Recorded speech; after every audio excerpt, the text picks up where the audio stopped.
재롱이나 부려봐. 콩고물 떨어질라. 시어머니가 친척들 앞에서 턱짓을 하며 내뱉은 말이에요. 10년을 악착같이 학원 돌리면서 시댁 전세금, 남편 양복값, 골프 회원권까지 제 통장에서 다 빠져나갔거든요. 근데 남편이 대기업 상무 달았더라고요. 아, 그날 진짜 온몸이 얼어붙는 기분이었어요. 수저 쥔 손이 하얗게 질릴 만큼 떨렸죠. 근데요, 저 그날 밤 집에 돌아와서 가족카드 전부 정지 눌러버렸어요. 시댁이 살고 있는 그 아파트 전세금 제 명의거든요. 내용 증명 한 장 날렸죠. 다음날 시댁은 말 그대로 초토화가 됩니다. 안녕하세요, 시청자 여러분.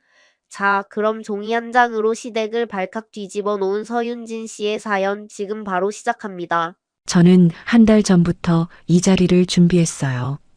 남편 민우가 상무로 승진한다는 소식을 듣자마자 강남 쪽 최고급 한정식 집에 예약을 넣었죠.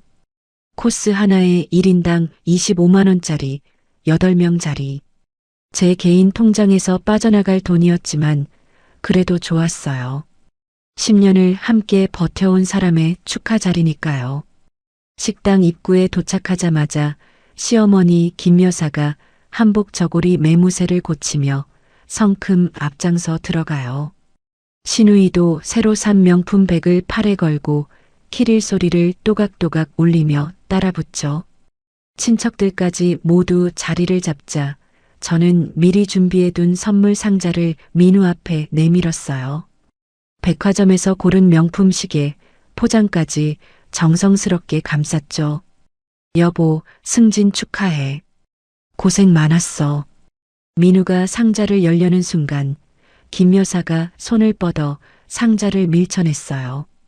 탁 하는 소리가 조용한 룸 안에 울렸죠. 됐어, 됐어. 우리 아들이 대기업 상무가 됐는데 그깟 선물이 뭐가 대수라고. 김 여사가 콧바람을 훅 내쉬며 물수건으로 손을 닦아요. 저는 밀려난 상자를 조용히 다시 제 무릎 위에 올렸죠. 민우는 아무 말 없이 물잔만 들어 한 모금 마시더군요. 코스 요리가 하나씩 나오고 분위기가 무르익었어요. 친척 고모부가 민우 어깨를 두드리며 축하한다. 대단하다. 연신 추임새를 넣었죠. 김 여사 얼굴에 점점 홍조가 번지더니 갑자기 저를 향해 턱짓을 하며 입을 열었어요. 야, 윤진아. 저는 젓가락을 내려놓고 고개를 들었어요. 네, 어머님. 이제 우리 민우가 대기업 임원이야. 임원. 알아듣겠어? 김 여사가 식탁을 손바닥으로 탁 치며 친척들을 한 바퀴 둘러봤어요. 그러니까 너도 이제 기어오르지 말고 재롱이라도 한번 부려봐. 콩고물이 떨어질라. 웃음 섞인 목소리였지만 눈은 하나도 웃고 있지 않았어요. 식탁 위로 정적이 깔렸죠. 친척들 몇몇이 어색하게 헛기침을 했어요. 시누이는 고개를 숙이고 핸드폰만 만지작거렸죠. 저는 김 여사의 눈을 가만히 바라봤어요. 10년이 스쳐 지나가더군요. 새벽 5시에 학원 문을 열고 밤 11시에 마감하던 날들. 시댁 아파트 전세금을 제 통장에서 빼서 넣어주던 날. 민우 양복값, 골프 회원권, 법인 영업용 접대비까지 제가 다 대던 날들. 그 모든 게 콩고물이었나요? 어머님, 맛있게 드세요. 저는 그 한마디만 남기고 자리에서 조용히 일어났어요. 룸문을 열고 나와 카운터로 걸어갔죠. 직원이 고개를 숙여 인사했어요. 전체 식대 일시불로 결제할게요. 카드를 내밀자 단말기가 찍 소리를 냈어요. 200만 원이 넘는 금액이 한 번에 빠져나갔죠. 저는 영수증을 지갑에 넣고 식당 현관을 빠져나왔어요. 집에 도착하자마자 안방 옷장을 열었어요. 캐리어를 꺼내 제 옷가지를 차곡차곡 넣었죠. 서재 책상 서랍에서 10년치 세금 서류와 이체 내역서 묶음을 꺼냈어요. 시댁으로 흘러간 모든 돈의 출처가 제 통장이라는 걸 증명하는 종이들이에요. 그 다음 휴대폰을 꺼내 카드사 앱에 접속했어요. 민우 명의로 발급해준 가족카드, 김 여사한테 쥐어준 가족카드. 하나하나 분실 신고를 누르고 정지 버튼을 눌렀죠. 화면에 정지 완료라는 글씨가 뜰 때마다 손끝이 시원해졌어요. 저는 식탁 한가운데에 종이 한 장을 펼쳐 놓았어요. 시댁이 살고 있는 아파트 집주인에게 보낸 내용 증명 사본. 전세 계약을 더 이상 연장하지 않겠다는 통보, 보증금은 제 통장으로 돌려달라는 내용이었죠. 그 옆에 메모지를 하나 더 놓았어요. 가족카드 전부 정지했습니다. 앞으로 제 돈 쓰실 일 없으실 거예요. 현관문 비밀번호를 초기화하고 캐리어 손잡이를 잡았어요. 문을 닫는 순간 10년간 살았던 이 집의 공기가 등 뒤에서 끊어지는 느낌이었죠. 학원 근처에 미리 계약해둔 오피스텔에 도착한 건 밤 11시였어요. 캐리어를 풀지도 않고 노트북을 켰죠. 학원 운영 자금 계좌의 비밀번호를 전부 바꿨어요. 제 명의로 된 모든 금융 자산에 민우가 접근할 수 없도록 하나하나 잠금을 걸었죠. 새벽 4시가 되어서야 마지막 계좌의 비밀번호 변경이 끝났어요. 아침 9시 저는 강남역 근처 법률사무소 문을 열었어요. 대학 동기이자 제 학원의 법률 자문을 맡아주던 변호사 지원이 자리에서 일어나 저를 맞았죠. 윤진아, 무슨 일이야? 얼굴이 왜 그래? 지원아, 이혼할 거야. 소장 써줘. 저는 가방에서 10년치 서류 뭉치를 지원의 책상 위에 올려놓았어요. 지원이 서류 첫 장을 넘기더니 눈이 커졌죠. 이거 전부 내 돈이 시댁으로 간 내역이야? 응. 한 푼도 빠짐없이. 지원이 의자 등받이에 몸을 기대며 저를 빤히 봤어요. 알았어. 제대로 해보자. 지원이 만년필 뚜껑을 열었죠. 저는 그 앞에 앉아 이혼 소장의 첫 줄에 제 이름을 또박또박 적어 넣었어요. 다음 날 오전 10시 시댁 아파트 집주인한테서 연락이 갔을 거예요. 저는 이미 그 시각에 지원의 사무실에서 소장 최종본을 검토하고 있었죠. 그 시각 김 여사는 난생 처음 듣는 말에 전화기를 붙들고 서 있었을 거예요. 아니, 집주인 양반. 갑자기 이게 무슨 소리야? 우리가 여기 산 지가 몇 년인데.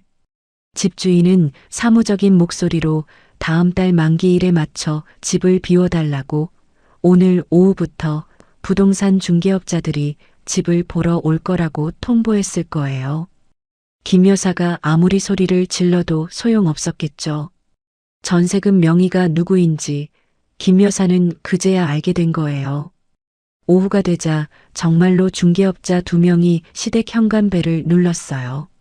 낯선 사람들이 안방과 거실을 기웃거리며 벽지 상태를 확인하고 채광이 좋다느니 평수가 넉넉하다느니 떠들었겠죠. 김 여사는 자기 집이 남의 손에 넘어가는 꼴을 두 눈으로 보면서도 막을 수가 없었을 거예요.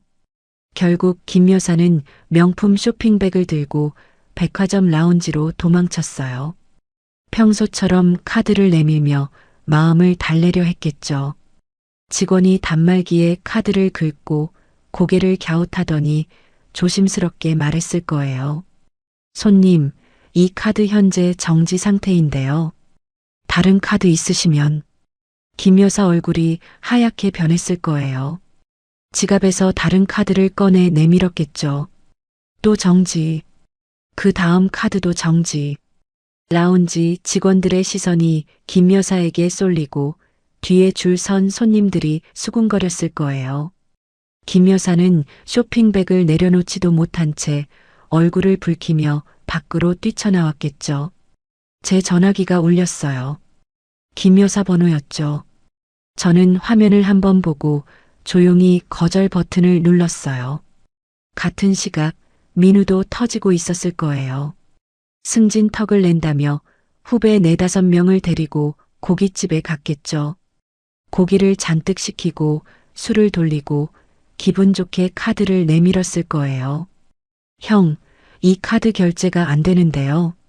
직원이 난처한 표정으로 카드를 돌려줬을 거예요. 후배들 시선이 민우에게 쏠리고 민우 귀가 빨갛게 달아올랐겠죠. 결국 후배 한 명이 대신 결제하는 굴욕을 겪었을 거예요.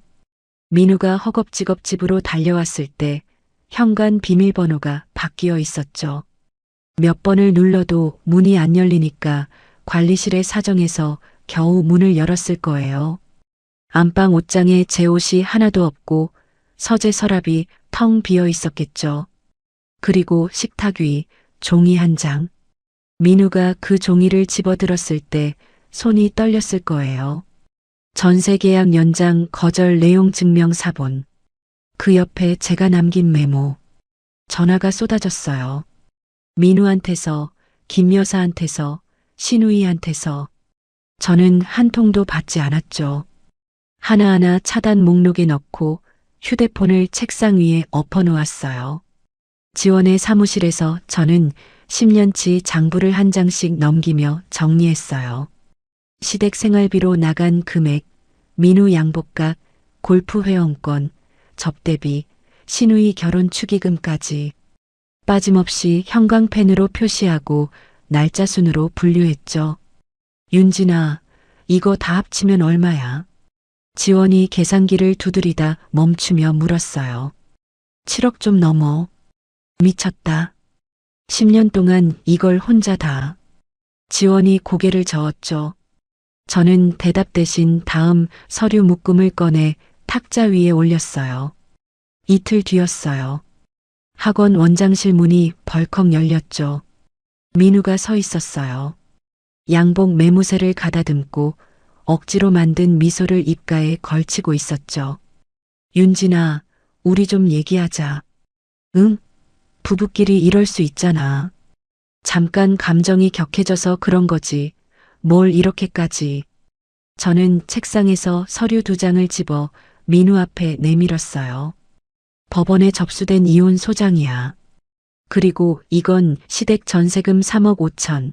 내 통장에서 나간 증빙이고. 민우의 미소가 순식간에 굳었죠. 집에서 쫓겨날 준비나 해. 민우가 서류를 받아들고 한참을 내려다봤어요. 손가락 끝이 파르르 떨리더니 갑자기 무릎을 꿇었죠. 윤진아, 한 번만. 엄마가 실수한 거야. 내가 잘 타이를게. 제발. 저는 책상 위 인터폰 버튼을 눌렀어요. 보안팀, 원장실로 와주세요. 그 순간 민우 얼굴이 일그러졌어요. 무릎을 털고 벌떡 일어서더니 서류를 식탁에 내동댕이 쳤죠. 야, 서윤진. 내가 누군지 알아?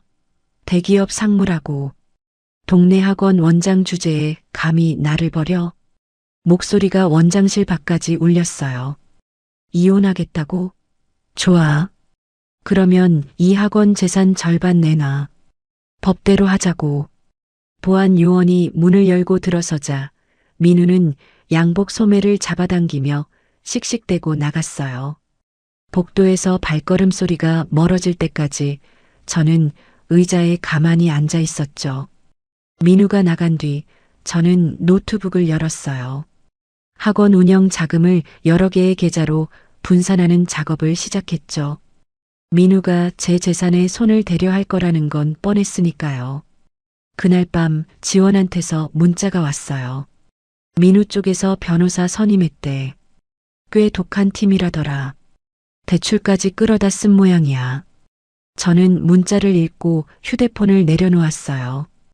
오피스텔 창밖으로 학원 건물 간판 불빛이 보였죠. 저 불빛 하나하나가 제가 새벽부터 밤까지 피땀 흘려 만든 것들이에요. 누구한테도 뺏길 생각 없었어요. 일주일이 지났어요. 지원한테서 전화가 왔죠. 윤진아, 상대 측에서 반소 넣었어. 내 학원이 성장한 게 민우의 대기업 인맥 덕분이라고 주장하면서 영업계좌에 가압류 신청까지 걸었어. 저는 전화기를 꽉 쥐었어요. 가압류? 내 학원 계좌를? 응. 법원에서 인용되면 통장이 묶여. 강사 월급이랑 상가 임대료, 당장 다음 주에 나가야 하잖아. 전화를 끊고 나서 한참을 창밖만 바라봤어요.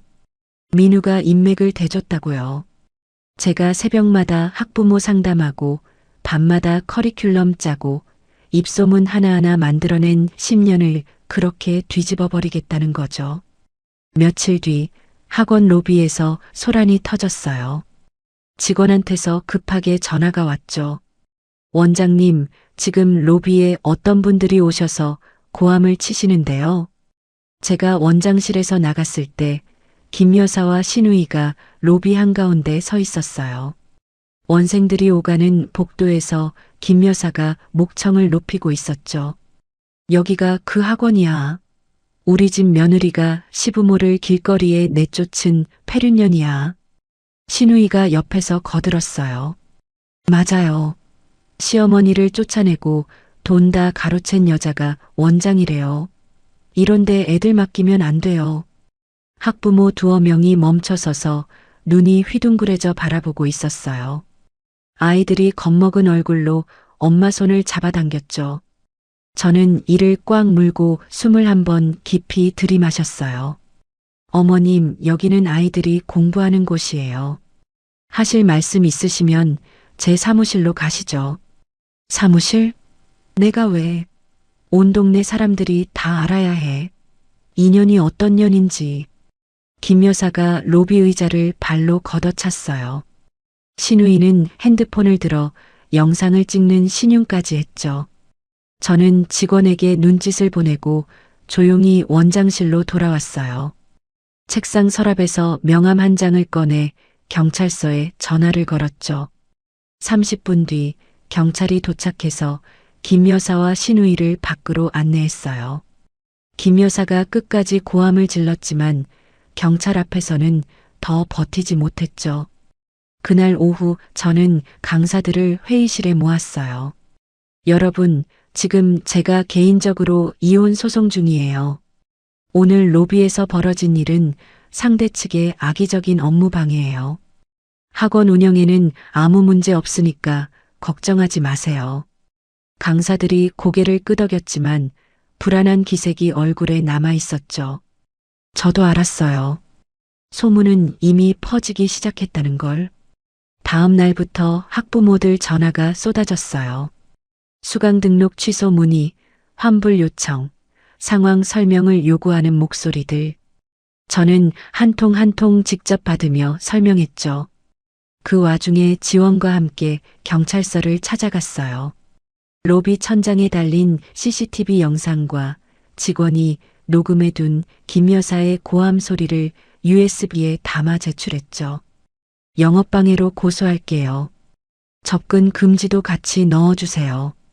지원이 고소장을 접수하는 동안 저는 경찰서 의자에 앉아 눈을 감았어요. 다리가 후들거렸죠. 하지만 멈출 수 없었어요. 사흘 뒤 법원에서 통지가 왔어요. 민우 측이 신청한 가압류가 인용됐다는 내용이었죠. 제 학원의 메인 영업 계좌가 그날부로 동결됐어요. 강사 12명 월급 4,800만 원. 상가 임대료 1,200만 원. 이틀 뒤에 빠져나가야 할 돈이 6천만 원인데 통장에서 단 1원도 움직일 수 없게 된 거예요. 그날 저녁 민우한테서 전화가 왔어요. 차단을 풀고 연락해 온 거였죠. 윤진아, 통장 묶인 거 알지? 학원 망하기 싫으면 합의서에 도장 찍어. 재산 절반만 넘기면 바로 풀어줄게. 목소리에 웃음기가 섞여 있었어요. 저는 아무 말 없이 전화를 끊었죠. 그리고 곧바로 다른 은행 앱을 열었어요. 석 달 전 저는 이런 상황을 대비해서 비상금을 제3금융기관 3곳에 분산해 뒀었거든요. 지원이 처음 법률 자문을 시작할 때 해준 말이 있었죠. 사업하는 사람은 항상 비상통장을 따로 둬야 해. 그 조언이 지금 제 학원을 살리고 있었어요. 저는 비상계좌에서 현금을 인출해 강사들 월급과 임대료를 현금 이체로 처리했어요. 단 1분도 지연 없이 강사들한테 월급이 정상적으로 들어갔다는 문자가 갈 때 저는 그제야 숨을 내쉬었죠. 다음 날 아침 지원과 함께 법원으로 갔어요. 해방 공탁 신청할 거예요. 가압류 금액만큼 현금을 법원에 맡기면 계좌 동결이 풀리잖아. 지원이 미리 준비해 온 서류를 법원 창구에 제출했죠. 저는 가압류 금액에 해당하는 현금을 법원 보관함에 넣었어요. 이틀 뒤 법원에서 해방 공탁 승인 통지가 왔어요. 계좌 동결이 즉시 해제됐죠. 학원의 모든 입출금이 정상으로 돌아온 거예요. 저는 그 통지서를 받아들고 오피스텔 창가에 섰어요. 민우가 날린 주먹은 허공을 쳤죠. 하지만 이건 시작일 뿐이었어요. 저는 지원에게 전화를 걸었어요. 지원아, 이제 내가 칠 차례야. 재산명시 명령 법원에 신청해줘. 민우가 10년간 어디에 돈을 썼는지 전부 까볼 거야. 법원의 재산명시 명령이 떨어졌어요. 민우가 지난 10년간 거래한 모든 은행과 증권사의 내역이 강제로 조회돼서 지원의 사무실로 쏟아져 들어왔죠. A4 용지로 수백 장 박스 하나가 꽉 찼어요. 저는 그날 밤 지원의 사무실에서 박스를 열었어요. 커피를 옆에 두고 한 장씩 넘겨가며 형광펜으로 줄을 그었죠. 새벽 2시쯤이었어요. 손이 멈췄죠. 지원아, 이것 좀 봐.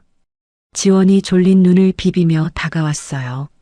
제가 가리킨 건 민우 명의의 마이너스 통장 개설 내역이었죠. 임원 승진을 앞두고 몰래 만든 거예요. 여기서부터 매달 수천만 원씩 빠져나가. 이 입금처 이름들 봐. 지원이 눈을 가늘게 뜨고 내역을 훑었어요. 이거 주식 리딩방 수수료잖아. 불법 투자 모임. 그리고 이쪽은 지원이 손가락으로 짚은 곳에 유흥업소 결제 내역이 줄줄이 찍혀 있었죠. 룸살롱, 고급바, 이름만 봐도 뻔한 업소들. 한 달에 수백만 원씩 1년 넘게 이어진 기록이었어요. 합치면 얼마야, 이거. 지원이 계산기를 두드렸어요.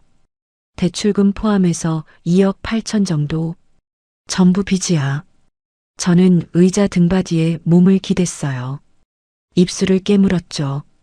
제가 새벽부터 밤까지 학원에서 피를 말리는 동안 민우는 그 돈을 도박과 술집에 쏟아붓고 있었던 거예요. 그러면서 제 재산 절반을 내놓으라고요. 지원아, 이거면 끝이지? 지원이 고개를 끄덕였어요. 기어도 주장? 이 내역 앞에서는 입도 못 벌려. 저는 서류를 가지런히 정리해서 새 파일에 끼웠어요. 법원 제출용 딱지를 붙이고 지원에게 건넸죠. 그 사이 시댁 쪽도 무너지고 있었어요. 제가 보낸 내용 증명대로 집주인이 새 세입자와 계약을 맺어버렸거든요. 다음 달 만기일에 맞춰 집을 비워줘야 하는데 보증금은 제 통장으로 돌아올 예정이었죠. 김 여사한테는 돌아갈 돈이 한 푼도 없었어요. 가사 조정기일이 잡혔어요. 법원 복도에서 민우를 봤죠. 양복은 여전히 말끔했지만 얼굴에 수염이 자라 있었어요. 눈 밑에 다크서클이 짙게 내려앉아 있었죠. 민우 옆에 선 변호사가 서류 가방을 단단히 쥐고 있었어요. 법정 안으로 들어갔어요. 민우 측 변호사가 먼저 입을 열었죠. 원고의 학원 사업은 피고의 대기업 인맥과 사회적 지위에 힘입어 성장한 것이므로 피고의 기여도를 상당 부분 인정해야 합니다. 판사가 고개를 끄덕이며 듣고 있었어요. 민우가 턱을 치켜들고 앉아 있었죠. 그때 지원이 자리에서 일어났어요. 갈색 서류 봉투를 열어 안에 든 종이 뭉치를 꺼냈죠. 재판장님, 피고의 실제 재정 상태를 보여드리겠습니다. 지원이 종이를 한 장씩 판사 앞에 올렸어요. 이것은 피고가 불법 주식 투자 모임에 납부한 수수료 내역입니다. 이것은 유흥업소 결제 내역이고요. 총 2억 8천만 원의 채무가 확인됩니다. 법정이 조용해졌어요. 민우 측 변호사가 서류를 받아들고 눈을 크게 떴죠. 고개를 돌려 민우를 봤지만 민우는 대답하지 못했어요. 판사가 서류를 한 장씩 넘기며 읽었어요. 표정이 점점 굳어지더니 안경을 벗고 민우를 똑바로 바라봤죠. 피고 측, 이 내역에 대해 소명할 것이 있습니까? 민우 측 변호사가 입을 열었다 닫았어요. 민우는 고개를 숙인 채 손만 비비고 있었죠. 판사가 목소리를 낮추며 말했어요. 채무를 은닉하고 재산 기여도를 허위로 주장한 부분에 대해 법원은 매우 심각하게 보고 있습니다. 피고의 기여도를 인정하기 어렵다는 점을 분명히 밝혀두겠습니다. 민우 얼굴에서 핏기가 빠졌어요. 입술이 파르르 떨렸죠. 법정을 나와 복도에서 민우와 마주쳤어요. 민우가 벽에 기대 서 있었죠. 양복 어깨가 축 처져 있었어요. 저는 민우 앞에 멈춰 섰어요. 10년간 시댁에 들어간 생활비 전부 토해내게 만들 거야. 각오해. 민우가 고개를 들었어요. 눈이 충혈돼 있었죠.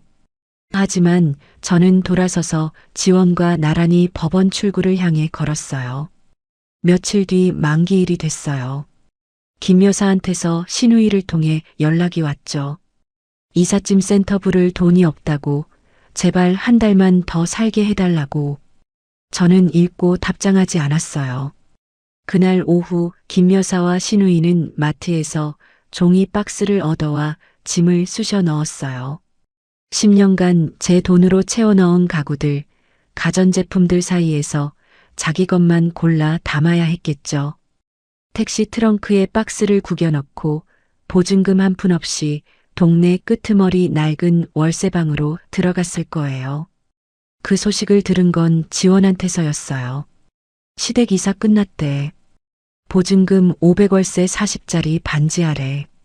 저는 전화기를 내려놓고 오피스텔 창밖을 바라봤어요. 해가 지고 있었죠. 재롱을 부려보라던 그 목소리가 아직 귀에 남아 있었어요. 하지만 이제 그 목소리에는 아무 힘도 없었죠. 1차전이 끝난 뒤로 2주가 지났어요. 학원은 다시 평소 리듬을 되찾았죠. 기말고사 시즌이 다가오면서 원생들 수업이 빡빡하게 돌아가고 있었어요. 그런데 이상한 기운이 감지됐어요. 학원의 핵심 강사인 박 선생이 점심시간마다 밖으로 나가더니 1시간 넘게 돌아오지 않는 날이 늘었죠. 전에는 쉬는 시간에도 교무실에서 교재 연구를 하던 사람이었어요. 저는 크게 신경 쓰지 않았어요. 개인 사정이 있겠거니 했죠. 그게 실수였어요. 어느 월요일 아침이었어요. 출근해서 교무실 문을 열었는데 박 선생 자리가 텅 비어 있었죠. 책상 위에 짐이 하나도 없었어요. 사직서도 연락도 없이 사라진 거예요. 직원이 달려왔어요. 원장님, 박 선생님, 오늘 무단결근이에요. 전화도 안 받으시고요. 이상한 느낌이 가슴 밑바닥에서 올라왔죠. 그날 오후 학부모들한테서 전화가 쏟아지기 시작했어요. 원장님, 방금 문자를 받았는데요. 박 선생님이 다른 학원으로 옮기셨다고 거기로 오라는 내용인데 이게 무슨... 저는 즉시 다른 학부모 3명에게 확인 전화를 걸었어요. 전부 같은 문자를 받았다고 했죠. 경쟁 학원 이름이 찍혀 있었어요. 이 동네에서 제 학원 바로 다음 규모인 그 학원. 손가락 끝이 차가워졌어요. 박 선생이 우리 학원 VIP 원생 명부를 갖고 있었으니까요. 학부모 연락처, 성적 데이터, 상담 기록까지 전부. 학부모 항해 전화가 끊이지 않았어요. 기말고사가 코앞인데 담당 강사가 갑자기 사라졌으니 불안할 수밖에 없었죠. 수강 등록 취소 문의가 그날 하루에만 12건이 들어왔어요. 저녁 무렵 민우한테서 전화가 왔어요. 차단을 또 풀고 연락한 거였죠. 윤진아, VIP 명부 넘어간 거 알지? 교재 파일도 통째로 갔어. 이혼 소송 당장 취하 안 하면 그 자료 학원가에 전부 뿌린다. 민우 목소리에 기분 좋은 웃음이 섞여 있었어요. 저는 전화기를 귀에 대고 가만히 듣기만 했죠. 왜 말이 없어? 무섭지? 10년 걸려 만든 거 한 방에 날아가는 기분이 어때? 저는 전화를 끊었어요. 손이 떨리지 않았다고 하면 거짓말이에요. 하지만 주저앉을 시간은 없었죠. 원장실 컴퓨터 앞에 앉아서 학원 보안 서버에 접속했어요. 접속 기록을 열었죠. 박 선생 계정으로 마지막 로그인한 시간은 지난 금요일 밤 11시 47분. 제가 퇴근한 뒤에 몰래 들어온 거예요. 다운로드 기록을 확인했어요. VIP 원생 명부 파일, 자체 제작 교재 원본 파일, 학부모 상담 기록. 전부 USB로 복사한 흔적이 남아 있었죠.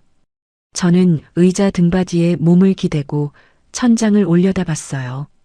그리고 입꼬리가 살짝 올라갔죠. 3년 전 일이 떠올랐어요. 학원 규모가 커지면서 지원이 법률 자문차 사무실에 왔을 때 한마디를 해줬었죠. 사업체 기밀 유출은 언제든 일어날 수 있어. 진짜 중요한 파일은 강사들 접근 가능한 폴더에 원본을 두지 마. 그때부터 저는 강사용 폴더에 진짜 원본 대신 추적용 미끼 파일을 섞어 넣어뒀어요. 복사하는 순간 위치가 추적되는 디지털 식별 장치가 심어진 가짜 파일들이었죠. 박 선생이 가져간 게 바로 그 미끼 파일이었어요. 진짜 VIP 명부와 교재 원본은 제 개인 암호화 드라이브에 따로 보관돼 있었죠. 저는 지원에게 전화를 걸었어요. 지원아, 박 선생이 터졌어. 근데 걔가 가져간 거 미끼 파일이야. 추적 장치 심어둔 거. 내일 바로 움직이자. 지원이 잠깐 침묵하더니 피식 웃는 소리가 들렸어요. 서윤진, 진짜 무섭다 너는. 내일 오후에 경쟁 학원으로 갈 거야. 같이 가줘. 당연하지. 전화를 끊고 저는 보안 서버 접속 기록을 캡처해서 USB에 저장했어요. 내일이면 끝낼 수 있어요. 민우가 파놓은 구덩이에 민우 자신이 빠지는 꼴을 보게 될 거예요. 다음 날 오후 3시 저는 지원과 함께 경쟁 학원 건물 앞에 섰어요. 지원이 서류 가방을 단단히 쥐고 저를 봤죠. 준비됐어? 응. 가자. 엘리베이터를 타고 4층 원장실 앞에 도착했어요. 안에서 웃음소리가 새어나왔죠. 저는 문을 두드리지 않고 손잡이를 잡아 확 열어젖혔어요. 안쪽 소파에 민우가 앉아 있었어요. 맞은편에 박 선생, 그리고 책상 뒤에 경쟁 학원 원장이 앉아 있었죠. 세 사람의 얼굴이 동시에 문 쪽으로 돌아왔어요. 민우 입에 물고 있던 커피잔이 멈췄죠. 서윤진. 저는 대답 없이 방 안으로 들어갔어요. 지원이 뒤따라 들어와 문을 닫았죠. 경쟁 학원 원장이 의자에서 반쯤 일어서며 입을 열었어요. 누구세요? 여긴 외부인 출입이. 지원이 서류 가방에서 내용 증명 봉투를 꺼내 탁자 위에 탁 내려놓았어요. 정지원 변호사입니다. 앉으시죠. 원장이 멈칫하며 다시 의자에 주저앉았죠. 박 선생 얼굴이 하얗게 질려 있었어요. 민우만 억지로 태어난 척 다리를 꼬고 앉아 있었죠. 지원이 내용 증명을 펼치며 경쟁 학원 원장을 똑바로 바라봤어요. 원장님, 지금 이 자리에서 단도직입으로 말씀드릴게요. 박 선생이 가져온 VIP 원생 명부와 교재 파일, 그 안에 복사 추적 장치가 심어져 있어요. 경쟁 학원 원장 눈이 커졌죠. 박 선생이 소파에서 몸을 앞으로 숙이며 끼어들었어요. 무슨 소리예요? 추적 장치라니, 그런 게 어디? 지원이 손을 들어 박 선생의 말을 잘랐어요. 이미 서버 접속 기록에 다운로드 시간, 계정, IP 주소 전부 찍혀 있어요. 그리고 그 파일을 누가 열었는지, 어디서 열었는지도 우리 쪽에서 실시간으로 확인 가능하고요. 저는 경쟁학원 원장에게 한 발짝 다가섰어요. 원장님, 이 자료를 영업에 한 번이라도 쓰시면 저는 즉시 영업 금지 가처분을 걸 거예요. 이 학원 간판 내려야 할 수도 있어요. 경쟁학원 원장의 얼굴에서 핏기가 쭉 빠졌어요. 두 손으로 책상 모서리를 움켜쥐었죠. 잠깐만요. 나는 단순히 강사 스카우트 제안을 받은 것뿐이에요. 불법 자료인 줄은. 민우가 벌떡 일어섰어요. 야, 원장. 뭘 겁먹어. 이건 그냥 협박이야. 추적 장치 같은 건 법적 효력이. 지원이 민우를 향해 고개를 돌렸어요. 이민우 씨 영업비밀 보호법 위반은 형사처벌 대상이에요. 지금 여기서 말 한마디 더 보탤 때마다 법정에서 불리해지실 거예요. 민우 입이 닫혔죠. 턱 근육이 실룩거렸어요. 경쟁학원 원장이 의자에서 벌떡 일어났어요. 얼굴이 시뻘개져서 민우와 박 선생을 번갈아 쳐다봤죠. 이 사람들아, 나한테 단순 스카우트라고 해놓고 이게 뭐야. 범죄에 나를 끌어들인 거잖아. 원장이 책상을 주먹으로 내리쳤어요. 당장 나가. 둘 다 나가. 이건 없던 일이야. 박 선생이 소파에서 허둥지둥 일어났어요. 민우는 이를 악물고 서 있었지만 원장이 사무실 문을 활짝 열어 제끼며 소리쳤죠. 나가라니까. 다시는 내 앞에 얼씬도 하지 마. 민우가 양복 소매를 잡아당기며 문을 나섰어요. 박 선생이 고개도 못 들고 뒤따라 나갔죠. 복도에서 민우의 구두 소리가 거칠게 멀어졌어요. 저는 경쟁학원 원장에게 마지막으로 말했어요. 현명한 판단이에요. 앞으로 우리 학원 원생들한테 연락 가는 일 없어야 합니다. 원장이 고개를 연신 끄덕였죠. 학원으로 돌아온 저는 곧바로 서버 접속 기록, 캡처본과 다운로드 내역, 박 선생 계정의 로그인 기록을 전부 묶어서 지원에게 넘겼어요. 지원이 그날 저녁 경찰서에 영업비밀 보호법 위반으로 정식 고소장을 접수했죠. 다음 날 저는 학부모들에게 공지문을 발송했어요. 경쟁학원과 결탁한 전 강사의 불법적인 원생 유인 시도였다는 사실을 객관적인 증거와 함께 설명했죠. 그날 이후 수강 취소 문의는 단 한 건도 없었어요. 오히려 학부모 몇 분이 원장실로 찾아와 응원을 해주셨죠. 일주일 뒤 박 선생은 업계에 소문이 퍼져 어떤 학원에서도 면접조차 잡아주지 않았어요. 저는 박 선생을 상대로 손해배상 청구 소송을 별도로 걸었죠.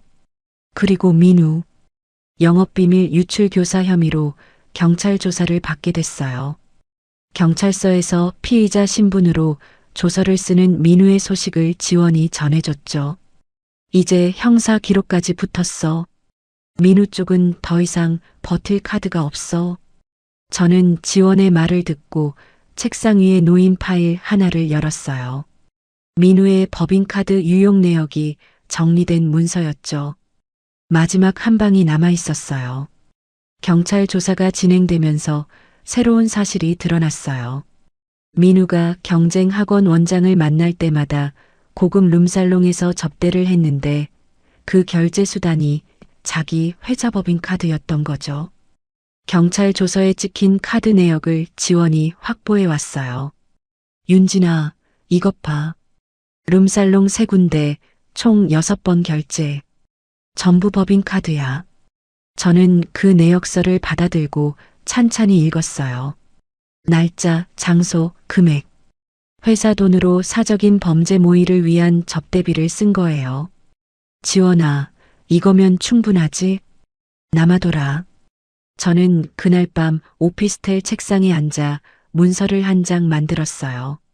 민우의 불법 주식 투자 채무 내역, 법인카드 사적 유용 증거, 현재 경찰 조사를 받고 있다는 사실.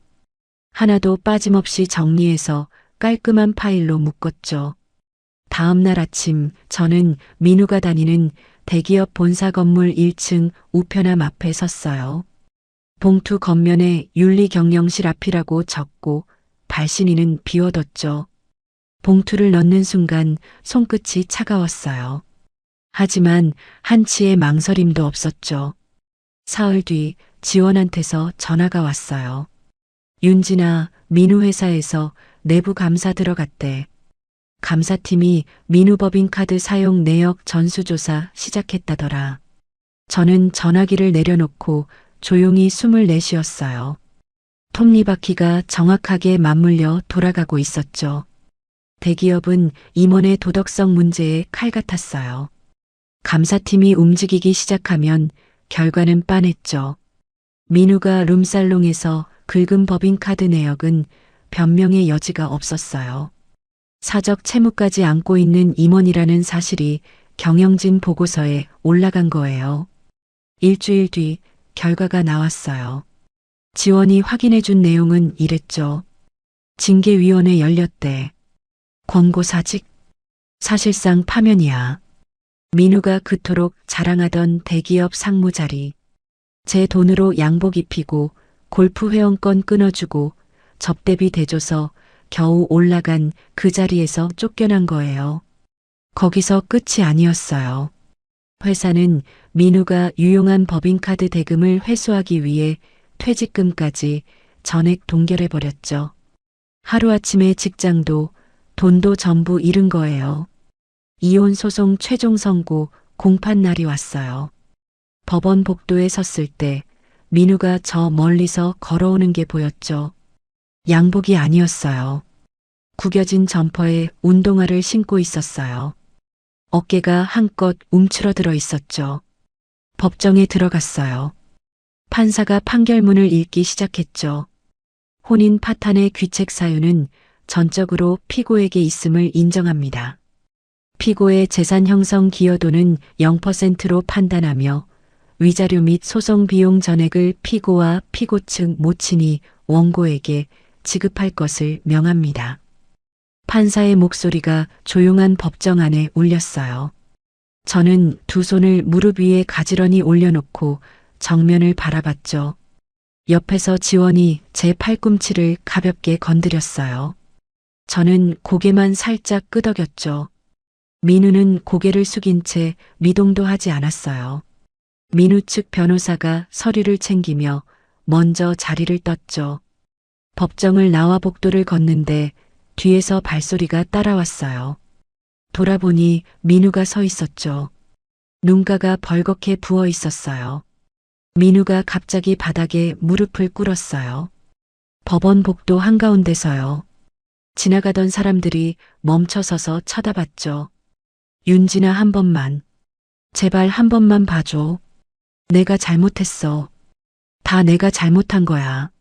민우 목소리가 떨리고 콧물이 흘러내렸어요. 법원 경비원이 멀찍이서 이쪽을 살피고 있었죠. 저는 민우를 내려다봤어요. 10년 전 이 사람과 혼인신고서에 도장을 찍던 날이 잠깐 스쳤죠. 하지만 그건 이미 끝난 이야기였어요. 매달 위자료 밀리지 말고 입금해. 저는 그 한마디만 남기고 돌아섰어요. 지원이 나란히 걸어왔죠. 법원 출구에 유리문을 밀고 밖으로 나왔어요. 5월 바람이 얼굴을 스쳤어요. 가슴속에 10년간 엉켜있던 무언가가 풀려나가는 느낌이었죠. 저는 깊이 숨을 들이마시고 지원과 나란히 법원 계단을 내려갔어요.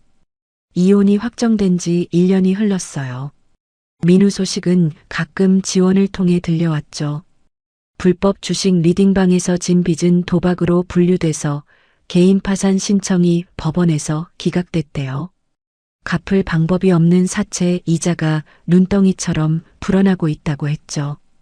대기업 상무 명함을 내밀며 후배들 앞에서 큰 소리치던 그 사람이 이제는 새벽 5시에 일어나 배달 오토바이를 몰고 밤에는 대리운전 코를 잡으며 하루하루를 버틴대요.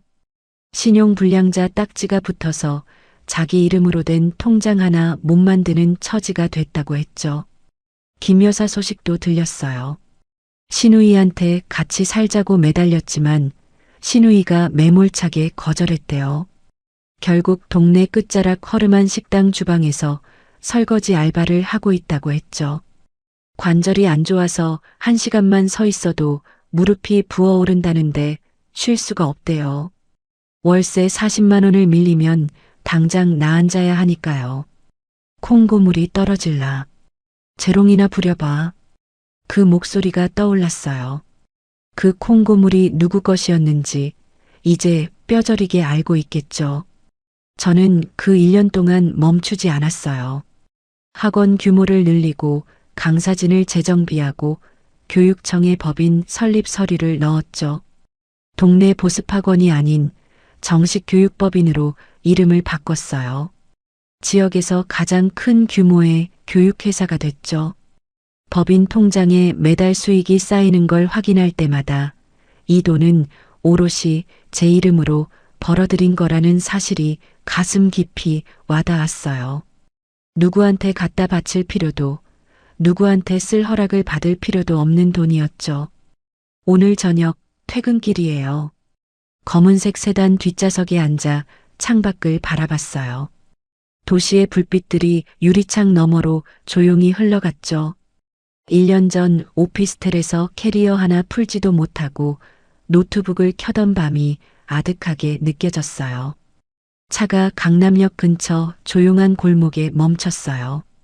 레스토랑 문을 열고 들어가자 안쪽 창가 자리에 지원이 먼저 와 앉아 있었죠. 와인잔 2개가 테이블 위에 놓여 있었어요. 늦었네. 지원이 시계를 가리키며 웃었어요. 대표이사가 바쁘지. 저도 웃으며 맞은편에 앉았죠.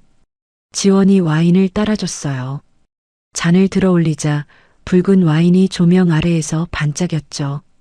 윤진아, 수고했어. 진짜로. 지원아, 너 아니었으면 못했어. 아니야.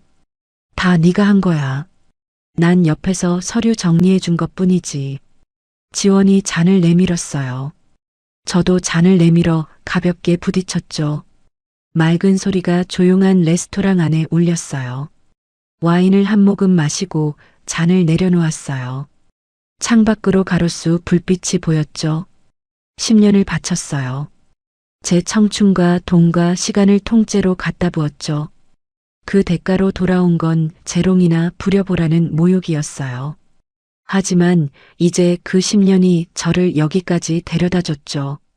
더 이상 누군가에게 헌신이라는 이름으로 제 삶을 내어주지 않을 거예요.